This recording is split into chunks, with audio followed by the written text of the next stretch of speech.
Кыргыз Республикасынын Коргоо министри генерал-майор Бактыбек Бекболотов 2021 жылдын 2 тарта 5 ноябрына чейин ыкчам талаа иш сапары менен түштүк аймагындагы Ош жана Жалал Абад облустарынын аскердик бөлүктөрүндө болду.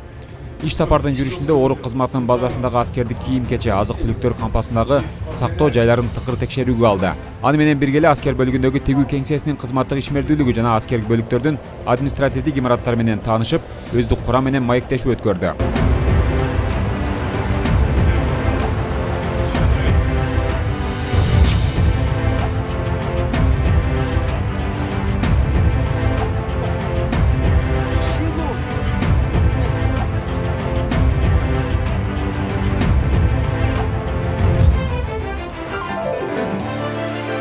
Аскер кызматкерлеринин кызматтык милдеттеринин аткарылышына да көз салуу менен Ош турак-жай менен камсыз кылуу мекемесинде да болду.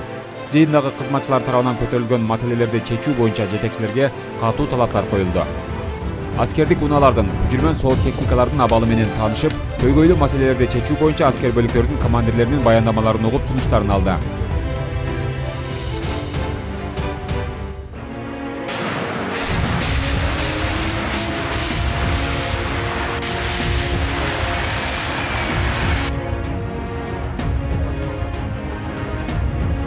Ошондой эле аскер бөлүктөрдүн командирлери мекеме жетекчилери менен жыйын өткөрүп, Коргоо министрлигиндеги өнүгүү багытындагы иш-чаралардын аткарылып жаткандыгы боюнча мамлекеттик деңгээлде мерченделип жаткан иш-чаралар менен тааныштырды.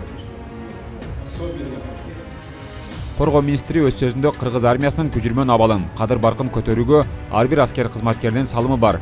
Азыркы учурда аскердик заманбап техникалар менен камсыз кылуу боюнча сүйлөшүүлөр жүрүп, иш-чаралар болуп жатканын баса белгилеп, ошондой эле ар бир аскер кызматкеринин кызматтык милдеттерин аткарууда тактыкты, күчүрмөн кыраакылыкты талап кылды.